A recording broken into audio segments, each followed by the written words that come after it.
Salam sejahtera. Usaha kerajaan berhasil, tambah baik prestasi ringgit, kata Menteri Keuangan II.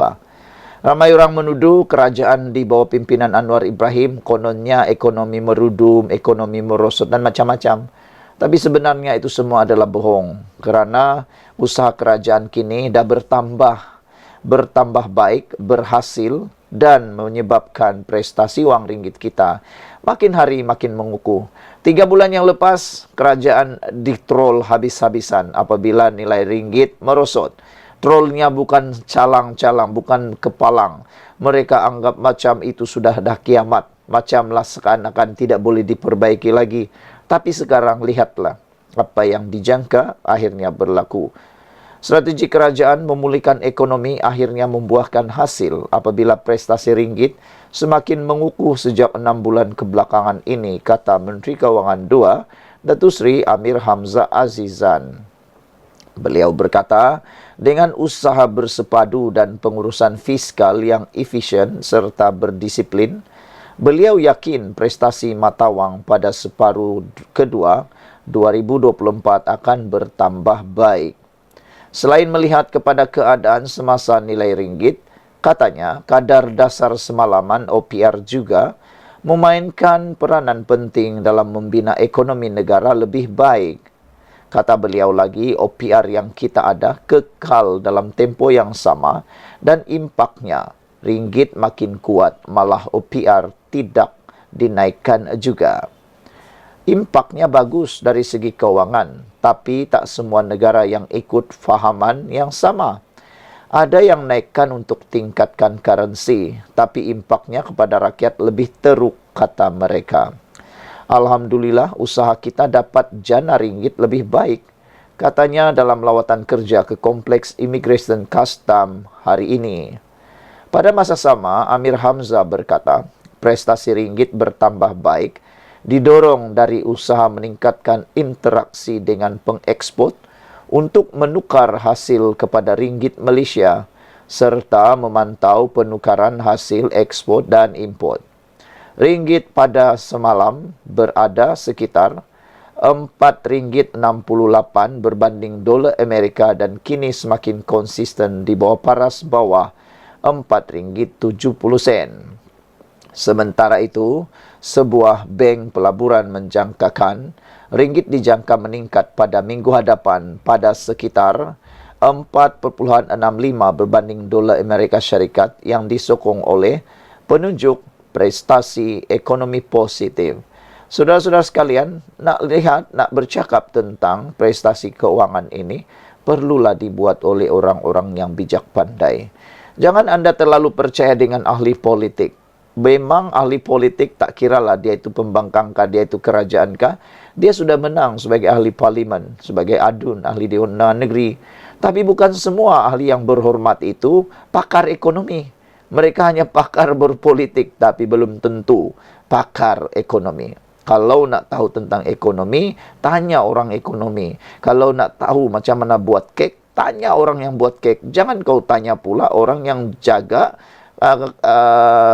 kedai baju, dia tak ada tahu. Jual pakaian dengan buat kek tak sama. Begitulah YB. Mungkin dia bijak berpolitik, tapi belum tentu dia bijak ekonomi. Dengan adanya Menteri Keuangan kedua ini, yang ekonominya pakar luar biasa, Datuk Seri Amir Hamzah, maka ekonomi negara sekarang sedang menunjukkan prestasi berhasil menambah baik. Jadi saudara, kita ucapkan tahniah sabas kepada negara ini. Kita beri waktu 3 tahun lagi. 3 tahun lagi baru pilihan raya, barulah kita tahu sejauh mana prestasi kerajaan pimpinan Anwar Ibrahim ini. Seperti yang dinyatakan sebelum ini oleh Ahmad Mursi, kalau nak berpolitik, boleh berpolitiklah. Telah dikatakan juga oleh Ketua Duli Yang Maha Mulia di Pertuan Agong, nak berkempen, nak berpolitik boleh. Tapi cukuplah sekali dalam tempoh 5 tahun. Sekarang ini majukan Malaysia. Sekarang ini bekerjasamalah kamu untuk memajukan Malaysia. Jangan asik-asik nak bergaduh. Jangan asik-asik nak mahu menang saja, nak mempertikai itu dan ini. Apa kata ahli-ahli parlimen, ahli-ahli Dewan Undangan Negeri? Mulalah bersatu padu memajukan Malaysia. Tunggulah pilihan raya, baru kamu berperang balik. Itu yang kita mahu. Sekian dulu untuk kali ini. Jangan lupa tinggalkan komen Anda. Bye-bye. Salam sejahtera. Harapnya Muhyiddin bersatu dapat faham kenapa Akta Lompat Parti diperlukan. Selepas insiden 6 ahli parlimen ini, yaitu Muhyiddin dan Bersatu, harapnya dah faham kenapa Akta Lompat Parti diperlukan. Baguslah ahli parlimen, Perikatan Nasional dan Bersatu dah mula berhujah di parlimen bencana akibat budaya ini. Kelompangan yang wujud dalam akta ini hasil dari cadangan Muhyiddin dulu. Eloklah ditutup semula, dipindah dan diperkemas semula.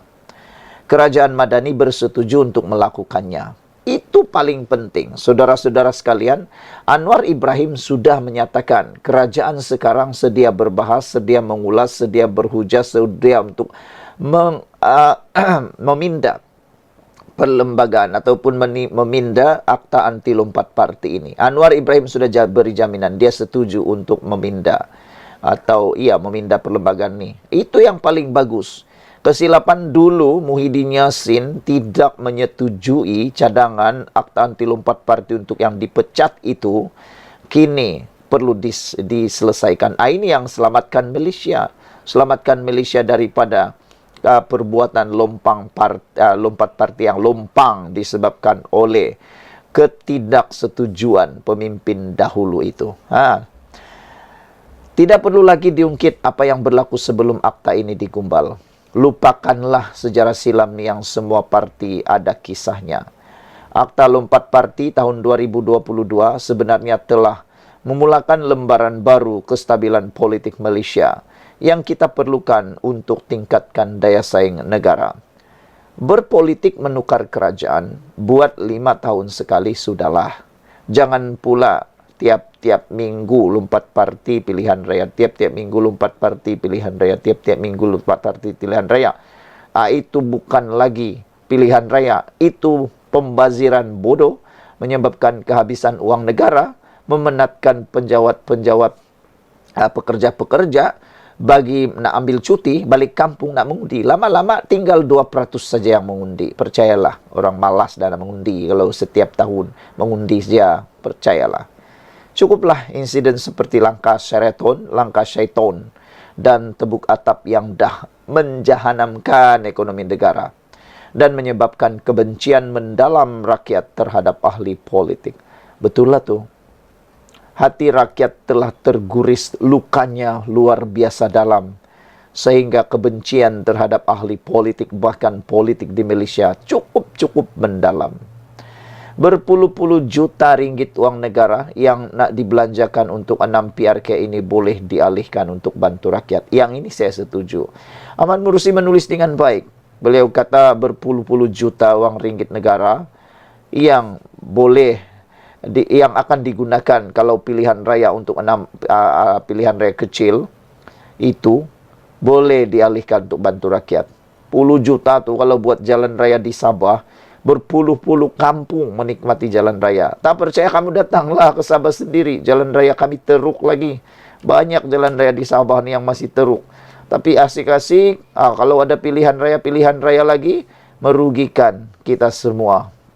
6 pilihan raya kecil yang dicetuskan ini hanya nak memenuhi ego pemimpin politik dan bukan isi kekosongan akibat kematian wakil rakyat. Ini lebih kepada sabotaj ekonomi dengan mengganggu kestabilan politik negara. Pada waktu pelabur mencurah-curah masuk ketika ini, apatah lagi rating kita dah semakin baik. Jadi saya setujulah. Jadikan itu pengajaran, jadikan itu sebagai sempadan, dan jangan kita lihat lagi lembaran yang sudah berlalu. Kita buat lembaran baru. Harapnya Muhyiddin dan Bersatu dah faham kenapa akte lompat parti diperlukan. Kita bersyukurlah kerana Perikatan Nasional Pembangkang sudah mula bercakap tentang akta anti lompat parti ini, sudah mula sedar dan paling penting sekali bersatu turut menggubal ataupun meminda perlembagaan parti mereka kerana mereka telah sedar perbuatan lompat parti itu menjahanamkan parti mereka. Bukan saja telah menjahanamkan Pakatan Harapan pada tahun 2018, tetapi kini telah menjahanamkan pula Parti Bersatu. Jadi bersyukurlah kita. Kebaikannya ialah kelompangan akta anti lompat parti kini telah disedari dan akan ditutup semula, dipindah dan diperkemas. Kerajaan Madani bersetuju untuk melakukannya. Terima kasih Anwar. Jumpa lagi. Selamat petang, salam sejahtera. Terima kasih kerana bersama dengan saya di Nazilin Unity Channel. Ada orang kata ada satu gelombang yang sedang dibuat, yaitu gelombang Selamatkan Malaysia. Itu dibuat konon oleh ahli Parlimen Pembangkang sampai mereka melilitkan rebon warna putih di tangan masuk ke dalam Dewan Parlimen. Mereka membawa slogan, Selamatkan Malaysia. Tapi apa yang berlaku? Lain pula yang jadi. Ada yang kata begini, gelombang Selamatkan Muhyiddin, gelombang Selamatkan menantu Muhyiddin. Saya tergelak ketawa menengok gelagat netizen membuat troll di TikTok, di Facebook, di YouTube berkait dengan gelombang Selamatkan Malaysia ni. Kata mereka nak selamatkan Malaysia daripada apa? Nak selamatkan Malaysia daripada bankrupt? Anwar Ibrahim buat yang betul. Penyasaran subsidi, diesel bersubsidi itu untuk menyelamatkan dua perkara. Satu, menyelamatkan kita daripada keberhutangan serius yang mana sekarang ini sudah 1,5 trilion hutang Malaysia yang pada pendapat kita kalau terus-menerus dibuat akan bertambah hutang itu sampai 10 trilion. Nah, kalau 10 trilion sudah hutang, dah terlambat dah. Nak buat macam mana lagi? Nak bayar macam mana? Takkan jual tanah pula kan? Itu kalau sudah terlambat, baru tengadah, baru kita menyesal. Itu pertama. Kalau terlampau berhutang, negara kita akan ada hutang serius, kita tidak akan berkembang lagi. Terpaksa buat pinjaman lah di Bank Dunia. Kalau tak mampu bayar lagi, muflis lah negara kita. Siapa mau melabur lagi kan? Yang kedua, penyasaran diesel itu menyelamatkan Malaysia. Subsidi diesel itu menyelamatkan Malaysia daripada ketirisan, daripada berlakunya terus-menerus yang namanya penyeludupan diesel. Itu bosko. Faham ke tidak? Yang kedua, gelombang Selamatkan Malaysia dipermainkan oleh netizen. Gelombang Selamatkan Malaysia yang diadakan malam kemarin oleh Pembangkang tidak mendapat sambutan memberangsangkan dari orang luar. Hantaran Facebook berupa poster yang diwar-warkan Ketua Pemuda Perikatan Nasional Ahmad Fadli Sari mengenai program itu hanya mengundang kecaman pengguna media sosial. Mereka mengumpamakan program itu sebagai gelombang Selamatkan Anak Menantu. Ia rentetan daripada kes menantu kepada beberapa pimpinan tertinggi Perikatan Nasional yang terpalit dengan kontroversi penyelewengan. Beberapa foto program tersebut yang berlangsung di sebuah dewan beredar di media sosial. Penyokong mengatakan program itu full house, dihadiri orang ramai sehingga memenuhi dewan. Namun, melihat jumlah kehadiran yang dikatakan sekitar 200 orang sahaja, netizen mengatakan ia seperti perjumpaan ahli-ahli PAS. Ketika ini, peranan Pembangkang Saya Mahu Selamatkan Malaysia dipersoalkan kerana kumpulan itu lebih banyak meninggalkan sidang parlimen ketika isu-isu besar berlaku. Mereka tidak berbahas dengan baik. Malah Ketua Pembangkang sering dilabel lemau kerana tidak berani berhadapan dengan Perdana Menteri sewaktu sesi pertanyaan Perdana Menteri. Seorang penyokong tegar Barisan Nasional berkata, ceramah kemarin langsung tidak menyentuh tentang usaha menyelamatkan Malaysia, tetapi banyak menyerang UMNO. Aku tengok ceramah himpunan gelombang Selamatkan Malaysia semalam bukan pasal nak selamatkan Malaysia pun, katanya. Jadi apalah tu kan, ceramah tu tentang apa? Semua berceramah dok mengatakan UMNO. Semua cerita terkini dalam UMNO. Depa dok jaja malam tadi. Kemarin katanya, obses betul depa dengan UMNO. Crowd hadirin pun tak ramai, sedih. uciap individu bernama Tun Carlos. Saudara-saudara sekalian, itulah keadaan sebenar program Selamatkan Malaysia, anjuran Perikatan Nasional itu. Sudahlah 200 orang saja yang hadir. Apa yang disajikan pula bukan untuk selamatkan Malaysia, tapi menurut Tun Carlos mungkin lebih kepada menyelamatkan menantu mereka yang sekarang ni terpalit dengan penyelewengan. Sehingga ada yang kata ini majlis tahunan ahli puaska. Katanya. Apa yang gelombang sangat tu ke gelombang gebang ni, katanya 200 orang hadir, lagi pula tiada disajikan cara nak menyelamatkan Malaysia. Yang mereka cakap semuanya tentang menghentam UMNO. Obses betul mereka ni dengan UMNO. Tak tahulah yang bercakap mungkin juga bekas UMNO. Tak puas hati lah tu. Bukan sebab nak selamatkan Malaysia pun. Ketawalah kita kan. Bye. Salam sejahtera. Keputusan mahkamah hari ini menggemparkan seluruh Malaysia. Kalau anda masih ingat, isu kekemat juga ada kaitan dengan Akmal Saleh apabila beliau menyeru, mengajak, memboikot kekemat. Hari ini, mahkamah akhirnya menjatuhkan hukuman terhadap kekemat dan pembekal dengan mereka didenda RM120,000 kerana telah melupakan hati umat Islam berkait isu stokin.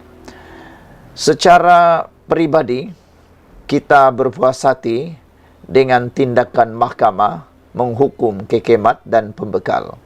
Bagi saya, tindakan ini sudah cukup untuk mengingatkan kepada rakyat Malaysia, kepada semua pengusaha, semua penjual, pembekal maupun apa-apa sekalipun, supaya lebih sensitif dan lebih berhati-hati.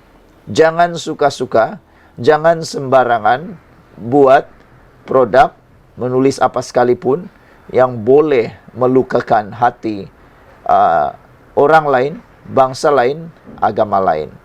Itu sebabnya kita bersetuju apabila kekemat dan pembekal didenda.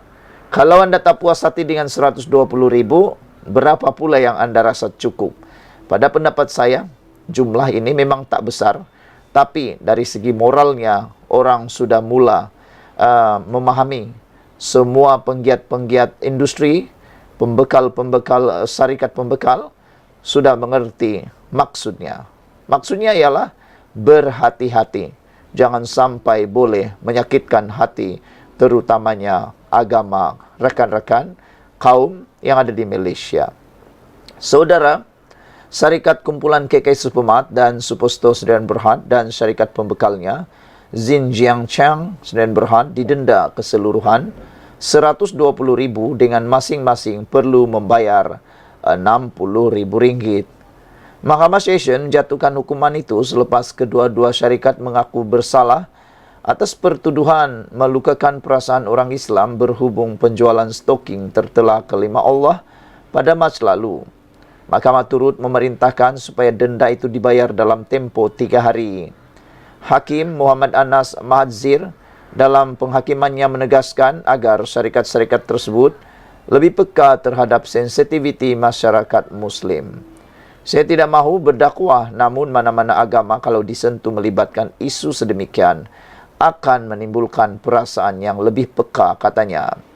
Justru saya berharap Kekemat dan Zian Jian mengambil iktibar dan lebih bertanggung jawab serta memperketatkan kawalan kualiti masing-masing, katanya. Bagaimanapun Muhammad Anas membebas dan melepaskan pengasas dan pengerusi eksekutif kumpulan KK Suposto, Chai K. Kan dan istrinya Low Siu Mui daripada pertuduhan tersebut. Selain itu, 3 pengarah syarikat pembekal stoking berkenan turut mendapat perintah DNA selepas pendakwaan tidak mahu meneruskan pertuduhan ke atas 5 individu berkenan. Saya memuji tindakan pendakwaan yang tidak mahu meneruskan pertuduhan ke atas 5 individu berkenan dan juga telah pun bersetuju dengan keputusan mahkamah ini. Sebenarnya apa yang kita lihat ini sudah cukup terang lagi bersuluh. Kekemat dan pembekal sudah tahu mereka memang secara harafiahnya didapati bersalah kerana tidak peka. Bukan kerana sengaja, tetapi kerana tidak peka.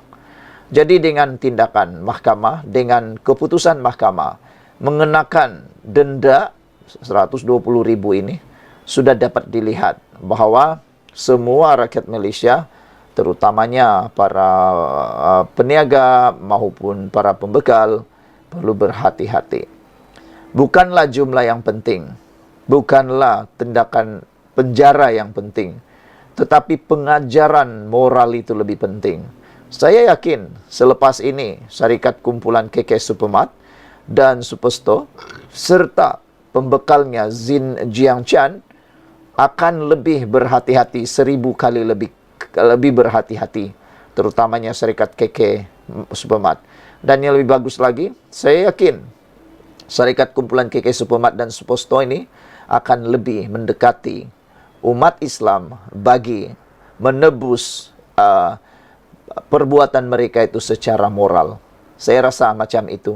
Lebih baik hukuman yang begitu daripada menghukum yang tak tentu pasal.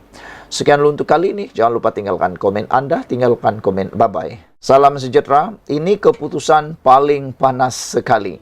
Pastinya menggugat kekuatan dan juga membuatkan Perikatan Nasional menggelupur. Manakan tidak menggelupur kalau UMNO Melaka berjanji, berikrar, bertekad mahu merampas kerusi Sungai Udang daripada Perikatan Nasional. Wow, itu janji daripada Ketua Menteri Melaka. Jentera UMNO Melaka perlu mengatur langkah bagi memperkukuh gerak kerja parti dalam memastikan kerusi Dewan Undangan Negeri Dun Sungai Udang dapat dirampas kembali pada pilihan raya umum ke-16 nanti, sekaligus menjadikan seluruh kawasan Parlimen Tangga Batu milik UMNO. Pengerusi Badan Perhubungan UMNO Negeri Datuk Seri Abdul Rauf Yusof yang membuat gesaan itu mengingatkan jentera parti supaya tidak leka dalam menjayakan misi berkenaan agar kedudukan UMNO di negeri itu menjadi lebih kukuh. Pada pilihan raya negeri PRN Dewan Undangan Negeri Melaka lepas, kita telah menang di Dewan Undangan Kelambang, Paya Rumput, Pantai Kundur, tetapi tewas di Sungai Udang. Justru kita kena berusaha mengembalikan semula Sungai Udang kepada UMNO dan Barisan Nasional. Katanya ketika berucap merasmikan mesyuarat perwakilan UMNO bahagian Tangga Batu 2024 di Melaka malam tadi. Mesyuarat berkenan turut dihadiri Ahli Majlis Kerja Tertinggi UMNO Datuk Seri Dr. Samsul Anwar Nasyara dan Timbalan Pengerusi Badan Perhubungan UMNO Melaka merangkap Ketua UMNO bahagian Tangga Batu Datuk Rais Yassin. Pada PRU Dewan Undangan Negeri Melaka ke-15, kerusi Dewan Undangan Negeri Sungai Udang dimenangi Perikatan Nasional yang diwakili Dr. Muhammad Alif Yusof dengan majoriti 530 undi berbanding calon Barisan Nasional Datuk Seri Muhammad Ali Muhammad yang mendapat 6,259 undi. Terdahulu, Abdul Rauf yang juga Ketua Menteri Melaka berkata, 700 perwakilan melibatkan 3 sayap parti iaitu wanita, pemuda dan puteri Tangga Batu hadir pada mesyuarat perwakilan UMNO bahagian berkenan. Beberapa komen daripada netizen berkait isu ini ialah mereka kata Orange Camel kata they can win there because mainly undi askar menang askar ambil balik Sungai Udang katanya. Baru-baru ini kita sudah tahu dalam pilihan raya Sungai Bakap telah didapati oleh para penganalisis politik Malaysia. Data menunjukkan semua pegawai-pegawai yang beruniform, termasuk polis, askar dan sebagainya, mula kembali menyokong kerajaan perpaduan atau mula menyokong kembali kerajaan. Hal ini kerana dapat dilihat tindakan-tindakan Datuk Seri Anwar Ibrahim, khususnya kerajaan, dalam menangani kebajikan, menjaga kebajikan unit beruniform ini dalam banyak perkara termasuk menaikkan gaji, allowance dan juga kebajikan mereka termasuk kediaman rumah dan quarters mereka. Itu sebabnya besar kemungkinan kawasan Sungai Udang akan dimenangi oleh UMNO kerana undi askar, menang askar, ambil balik Sungai Udang. Sungai Udang pasti boleh dirampas katanya. Seorang lagi kata, Bahau kata, can you win when this Akmal is in your lineup? Ada orang kata, bolehkah kamu menang lagi dengan Akmal yang ada dalam kerajaan sekarang ini? Sering kali lawan sini, lawan sana, yang membawa seakan-akan membawa DNA Perikatan Nasional. Dia jarang sekali menyatakan betapa beliau menyokong kerajaan. Dia jarang sekali sehaluan dengan kerajaan. Bahkan seringkali kelihatan dia selari sehaluan pula dengan Perikatan Nasional. Kenyataan-kenyataan Akmal Saleh banyak kali seakan-akan dia mahu dia jadi Perikatan Nasional pula. Dia lupa dia jadi kerajaan. Sepatutnya dia jadi juru cakap kepada kerajaan. Ialah memang banyak perbezaan, ada perbezaan pendapat. Tapi janganlah cakap dalam umum. Kamu kan ada bos, cakaplah dengan bos supaya bos boleh buat sesuatu. Ini janganlah jadi pula macam geng-geng yang lain tu. Geng lawan bos. Berkumpul dalam parti geng lawan bos. Sekian dulu untuk kali ini. Jangan lupa tinggalkan komen anda. Ikuti terus ulasan selepas ni. Salam sejahtera. Azmin Ali salah. Dia perlu minta maaf. Itu kata sidang Dewan Selangor. Dakwaan Azmin Ali salah dan dia perlu minta maaf. Sebelum kita teruskan ulasan ini, mohon kiranya anda tinggalkan komen anda berkaitan dengan Azmin Ali. Boleh kata netizen kata macam ni, Azmin Ali bernasib baik kerana walaupun baru setahun jagung bersama dengan Parti Bersatu, beliau kini mula diberikan jawatan. Baru masuk Parti Bersatu dulu, sudah diberi jawatan. Sekarang pula baru juga menjadi ahli Bersatu, sudah mula dicadangkan dengan jawatan-jawatan tinggi dalam Parti Bersatu. Yang menariknya, dicadangkan sendiri kaedahnya oleh Muhyiddin Yassin. Muhyiddin Yassin kata itu formula. Jadi, ya baguslah kan. Azmin Ali bernasib baik, dapat parti yang berkompromi, baik hati bagi dia jawatan. Tapi ada netizen kata, silap-silap hari bulan, tindakan memberikan jawatan kepada Azmin Ali mungkin boleh memudaratkan Parti Bersatu. Karena Azmin Ali kata mereka ada sejarah. Sejarah apa?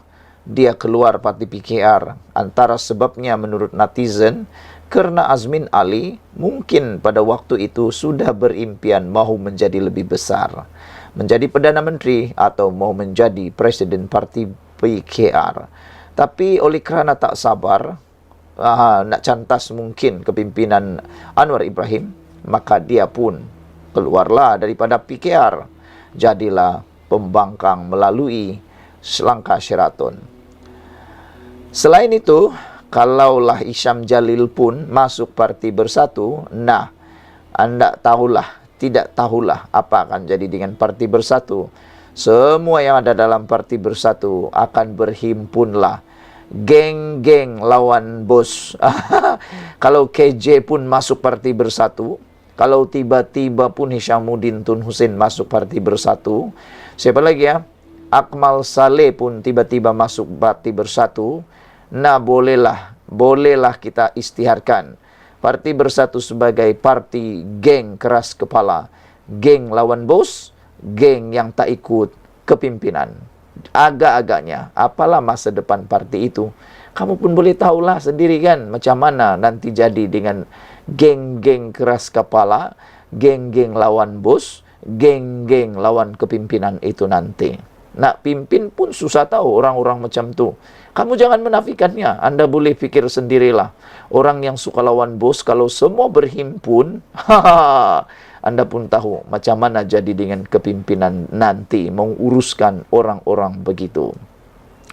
Yang di-Pertua Dewan Undangan Negeri Selangor, Lau Wing Sen, mendesak Azmin Ali yang merupakan Ketua Pembangkang di Dewan Undangan Negeri memohon maaf atas beberapa dakwaan yang dibuatnya berhubung tindakan Lau ketika sidang. Menurut Lau, antara dakwaan itu adalah dia tidak bertindak secara profesional dan memendekkan hari sidang berlangsung. Saya tidak boleh memandang remeh terhadap sebarang tuduhan liar menuduh saya sebagai tidak adil dan beras sebelah. Ketua Pembangkang Azmin Ali perlu mengakui kesilapan-kesilapan ini, menarik balik kenyataan-kenyataan yang salah dan memohon maaf, kata Lau dalam kenyataan hari ini. Pada 11 Julai lalu, Azmin menerusi hantaran di Facebook menuduh Lau telah memendekkan hari sidang Dewan Undangan Negeri dari 10 hari kepada 5 hari. Azmin turut mendakwa hanya 27 jawapan bertulis disediakan, walaupun adun pembangkang mengemukakan 420 soalan kepada kerajaan negeri, 210 pertanyaan lisan dan 210 pertanyaan bertulis. Perbahasan kajian separuh penggal rancangan Selangor pertama dihadkan hanya sekitar 10 minit untuk setiap adun Perikatan Nasional. Mengapa tergesa-gesa dan bataskan hak untuk berbahas? Tapi netizen kata Azmin Ali, kamu patut tanya Muhyiddin juga, kata mereka. Dulu Muhyiddin jangankan berbahas, parlimen pun digantung, kata mereka. Exco Kerajaan Negeri tidak memberi ruang sewajarnya untuk mencela dalam sesi penggulungan dan lebih cenderung untuk memberi jawapan bertulis. Speaker Lau tidak profesional dan tidak bertindak mengikut perlembagaan undang-undang, dakwa Azmin Ali yang juga adun Hulu Klang. Menjawab dakwaan itu, Lau berkata semua adun diberi 15 menit untuk berbahas dan pengerusi penyokong kerajaan backbenchers diberi masa 25 menit. Katanya Azmin selaku Ketua Pembangkang diberi masa 50 menit manakala adun Sikinjang Ahmad Yunus Hairi Perikatan Nasional diberi hampir 25 menit untuk membahas usul kajian separuh penggal rancangan Selangor pertama. Masa yang diperuntukkan kepada setiap adun sama ada backbenchers ataupun pembangkang jauh lebih banyak berbanding 2 sesi persidangan sebelum ini. Kenyataan Ketua Pembangkang bahawa adun pembangkang diberi hanya 10 menit ialah kenyataan yang salah, katanya lagi. Berhubung hari sidang disingkatkan, Lau berkata dia telah masa persidangan telah ditambah antara 1 hingga 2 jam sehari bagi memberi masa yang secukupnya kepada semua adun. Lau juga mengingatkan Azmin yang hari sidang juga dikurangkan ketika dia menjadi Menteri Besar. Bagi sidang DUN bermula 17 Ogos 2015 hingga 28 Ogos 2015, sidang habis awal pada 20 Ogos 2015 bersidang 4 hari tiada penambahan masa. Bagi sidang Dewan Undangan Negeri bermula 1 Ogos 2016 hingga 12 Ogos 2016, sidang habis awal pada 2 Ogos 2016 bersidang 2 hari tiada penambahan masa. Bagi sidang Dewan Undangan Negeri bermula 24 Julai 2017 hingga 28 Julai 2017, sidang habis awal pada 25 Julai 2017 bersidang 2 hari tiada penambahan masa. Lau turut mengingatkan Azmin yang mesyuarat Majlis Raja-Raja Melayu yang diadakan pada 17 dan 18 Julai ini, manakala Majlis Pertabalan yang di-Pertuan Agong akan diadakan pada 20 Julai. Menteri Besar akan mengiringi Sultan Selangor untuk menghadiri mesyuarat Majlis Raja-Raja Melayu dan Majlis Pertabalan yang di-Pertuan Agong. Saya percaya Ketua Pembangkang tahu dan faham akan tugas Menteri Besar dalam perkara ini, katanya lagi. Dia berkata walaupun dengan tempo sidang yang disingkatkan sebanyak 64 pertanyaan lisan dijawab, tidak termasuk soalan yang turut dijawab agensi kerajaan. Katanya, dia turut membenarkan 84 pertanyaan tambahan dijawab. Dengan ini disimpulkan bahawa beberapa dakwaan Ketua Pembangkang dalam kenyataannya adalah salah dan tidak profesional. Jadi kata netizen, Azmin cuba malukan kerajaan Selangor, tapi dia sendiri malu, dapat malu padan muka. Rupa-rupanya dia lagi teruk dulu memendekkan waktu persidangan tanpa ada pertambahan masa. Lau, kerajaan sekarang ada tambahan masa. Dikurangkan hari tapi ditambah waktu 2 jam sehari. Jadi maknanya masa yang telah dibuang atau dipendekkan itu ditambah dengan penambahan masa. Azmin Ali dulu tak buat pun. Itulah malukan orang sendiri malu. Kata Red Perot, dia kata kerajaan perpaduan jangan takut. Tolong jangan takut dan jangan terlalu ikut kemahuan pembangkang. Semasa mereka jadi kerajaan, mereka menekan pembangkang. Sekarang ini kerajaan perpaduan memberi banyak masa dan kelonggaran. Pembangkang menengking, mengganggu, mencelah tanpa kebenaran semasa perbahasan, tetapi tidak ada tindakan. Speaker kena hentikan ini dengan mengambil tindakan selaras peraturan Dewan. Speaker kena tegas, law is law, katanya. Open-minded kata, Azmin has no time to apologize as he is busy trying to become president of Bersatu, kata open-minded. Betul lah tu. Sekian dulu untuk kali ini. Bye-bye. Salam sejahtera. Terima kasih kerana bersama dengan saya di Nazilin Unity Channel. Saudara-saudara sekalian, pendedahan kali ini memang paling menarik. Apabila Lim Guan Eng mendedahkan satu lagi perkara yang telah dilakukan semasa zaman Muhyiddin.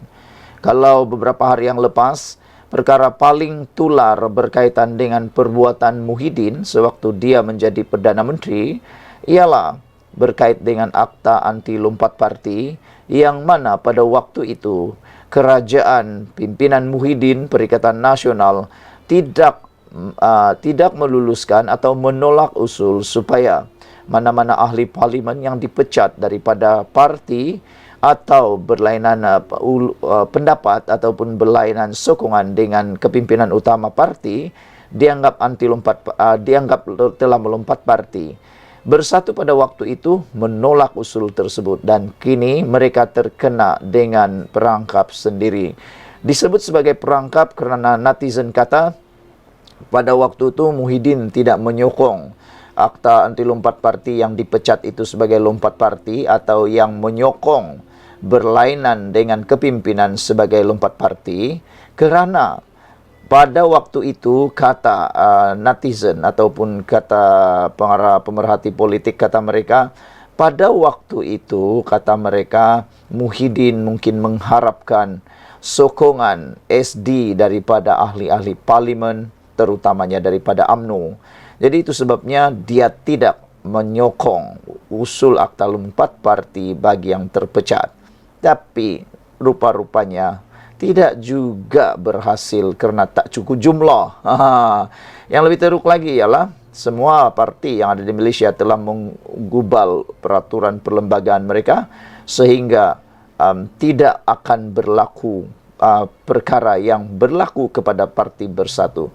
Hanya Parti Bersatu yang tidak membuat pindaan lebih awal. Mereka hanya buat pindaan perlembagaan parti mereka selepas mereka terkena oleh 6 ahli parlimen mereka yang berpaling tada.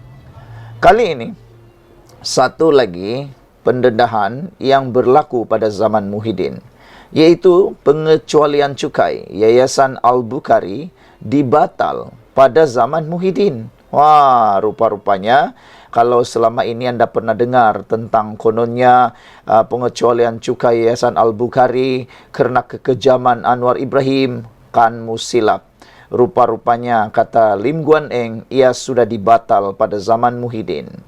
Lim Guan Eng pada perbicaraan kes saman fitnah berhujah pembatalan status pengecualian cukai Yayasan Al-Bukhari telah dilakukan semasa pentadbiran Perdana Menteri ketika itu iaitu Muhyiddin Yassin. Lim Guan Eng juga menolak dakwaan Muhyiddin bahawa pembatalan itu dilakukan semasa dia menjadi Menteri Keuangan di bawah pentadbiran Dr. Mahathir Mohamad pada tahun 2018. Planatif, Lim membuat bantahan itu dalam kenyataan pembukaannya untuk perbicaraan mahkamah hari ini ke atas saman fitnahnya terhadap defendant Muhyiddin Yassin. Lim menerajui Kementerian Keuangan dari Mei 2018 hingga Februari tahun 2020. Selepas Mahathir meletak jawatan sebagai Perdana Menteri, Muhyiddin menerajui Kerajaan Perikatan Nasional dari Mac 2020 hingga Ogos 2021.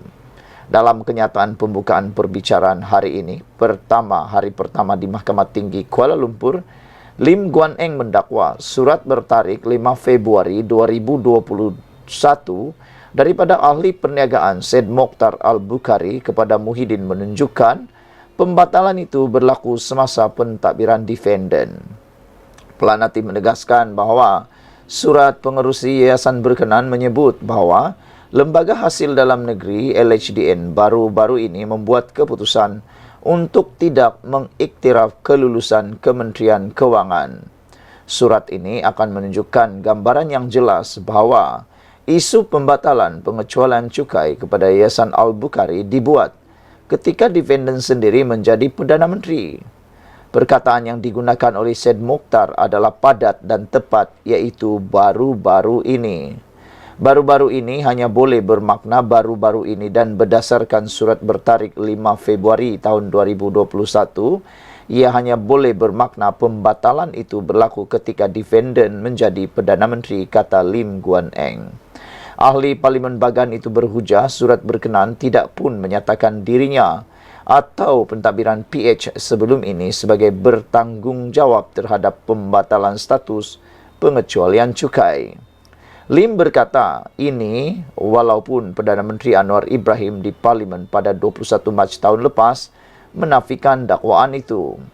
Memandangkan defendant tahu atau sepatutnya mengetahui kandungan surat yang dikeluarkan oleh Syed Mokhtar kepada defendant. Satu-satunya penjelasan mengapa defendant terus mengeluarkan kenyataan fitnah secara terang-terangan dengan menyerang planatif adalah kerana survival politik defendant, hujah Lim. Planatif dijangka di soal balas di mahkamah kemudian oleh pasukan Peguam Muhyiddin.